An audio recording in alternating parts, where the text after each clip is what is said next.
नमस्कार, मैं देवव्रत पाठक। साथियों, ये मेरा official channel daily media network है, जिस पर मैं आप सभी को पेंशन से जुड़ी हर जरूरी और अहम खबर देता हूं। अगर आपने अभी तक हमारे चैनल डेली मीडिया नेटवर्क को सब्सक्राइब नहीं किया है, तो पेंशन से जुड़ी हर जरूरी खबर पाने के लिए अभी इस चैनल को सब्सक्राइब करें। आज की यह खबर EPS 95 पेंशन धारकों के लिए बेहद महत्वपूर्ण है, क्योंकि एक तरफ न्यूनतम पेंशन को 1000 रुपए से बढ़ाकर 7500 रुपए करने की मांग लगातार जोर पकड़ रही है, वहीं दूसरी तरफ देश भर में पेंशन धारकों के प्रदर्शन की खबर सामने आ रही है। इसके साथ ही EPF कवरेज के लिए वेतन सीमा को 15,000 रुपए से बढ़ाकर 25,000 रुपए करने के प्रस्ताव को लेकर भी बड़ी जानकारी सामने आई है। इसके अलावा सरकारी कर्मचारियों और पेंशनर्स के DA और DR को लेकर भी इंतजार जारी है। यानी आज की इस पूरी जानकारी में पेंशन, PF, वेतन सीमा और DA से जुड़े कई ऐसे मुद्दे हैं जिनका सीधा संबंध लाखों कर्मचारियों और पेंशन धारकों से है। इसलिए दोस्तों, आज के इस वीडियो को बिल्कुल भी बीच में छोड़कर मत जाइएगा, क्योंकि आगे हम आपको पूरी तस्वीर आसान भाषा में समझाने वाले हैं। अगर आप हमारे चैनल डेली मीडिया नेटवर्क पर पहली बार आए हैं, तो चैनल को सब्सक्राइब जरूर कर दीजिए, वीडियो को लाइक कीजिए और इसे अपने पेंशन धारक साथियों तथा परिवार के सदस्यों तक भी जरूर पहुंचाइए। दोस्तों, सबसे पहले उस मुद्दे की बात करते हैं जिस पर इस समय सबसे ज्यादा चर्चा हो रही है, और वह है EPS 95 के तहत मिलने वाली न्यूनतम पेंशन। वर्तमान व्यवस्था में न्यूनतम पेंशन 1000 रुपए बताई जाती है और पेंशन धारक संगठन लंबे समय से इसमें बढ़ोतरी की मांग कर रहे हैं। इन संगठनों की प्रमुख मांग है कि न्यूनतम पेंशन को बढ़ाकर 7500 रुपए किया जाए और इसके साथ महंगाई भत्ता भी दिया जाए। इसके अलावा पेंशन धारक और उनके जीवन साथी के लिए बेहतर चिकित्सा सुविधा तथा पात्र सेवानिवृत्त कर्मचारियों को उच्च पेंशन से जुड़े लाभ देने की मांग भी लगातार उठाई जा रही है। यही कारण है कि EPS 95 से जुड़े संगठनों ने एक बार फिर सरकार तक अपनी आवाज पहुंचाने के लिए देशव्यापी प्रदर्शन और आंदोलन का आह्वान किया है। पेंशन धारकों का कहना है कि लंबे समय से मांग और ज्ञापन दिए जाने के बावजूद न्यूनतम पेंशन को लेकर अभी तक ऐसा अंतिम निर्णय नहीं आया है जिसका लाभ सभी पात्र पेंशन धारकों को मिल सके। अब दोस्तों, इसी पूरी खबर के बीच एक और महत्वपूर्ण जानकारी वेतन सीमा से जुड़ी हुई है। EPF कवरेज के लिए वेतन सीमा को 15,000 रुपए से बढ़ाकर 25,000 रुपए करने के प्रस्ताव को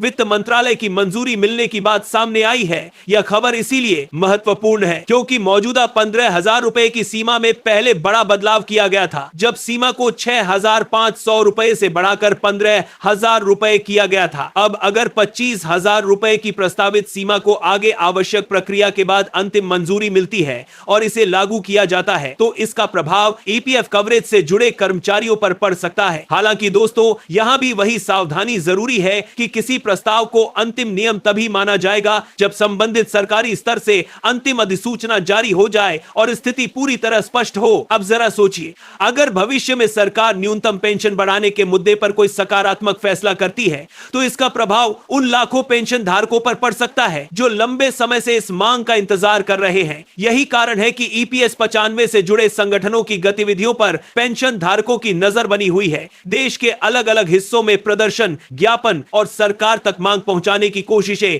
लंबे समय से चलती रही हैं। इस समय भी प्रदर्शन के आह्वान को लेकर पेंशन धारकों के बीच चर्चा है, लेकिन किसी भी प्रदर्शन को सरकार द्वारा पेंशन बढ़ाने की मंजूरी के रूप में नहीं देखा जाना चाहिए। प्रदर्शन मांग को मजबूत करने का माध्यम है, जबकि अंतिम फैसला सरकार की नीति और आधिकारिक आदेश से होगा। इसी बीच राज्य कर्मचारियों और पेंशन धारकों के लिए DA और DR से जुड़ी अलग खबर भी सामने आई है। प्राप्त जानकारी के अनुसार महंगाई भत्ता और महंगाई राहत बढ़ाकर 38% करने से संबंधित अधिसूचना जारी की गई है और संशोधित दर को लागू किए जाने की जानकारी दी गई है। इसका मतलब यह है कि संबंधित राज्य के पात्र कर्मचारियों और पेंशनर्स को निर्धारित नियमों के अनुसार इसका लाभ मिलेगा। लेकिन केंद्रीय कर्मचारियों को यह समझना जरूरी है कि राज्य सरकार का DA आदेश सीधे केंद्र सरकार के DA पर लागू नहीं होता है। केंद्र और राज्य सरकारों की अपनी अपनी नियम व्यवस्था और अधिसूचनाएं होती हैं। इसलिए केंद्रीय कर्मचारियों और पेंशनर्स के लिए केंद्र सरकार की आधिकारिक घोषणा ही महत्वपूर्ण होगी। दोस्तों, इस पूरी खबर में एक और बात बेहद महत्वपूर्ण है और वो है सूचना की पुष्टि। आज सोशल मीडिया पर पेंशन से संबंधित कई संदेश तेजी से प्रसारित होते हैं। कहीं 7500 रुपए पेंशन लागू होने की बात कही जाती है, कहीं DA की नई दर को अंतिम बताया जाता है और कहीं वेतन सीमा बढ़ने को तुरंत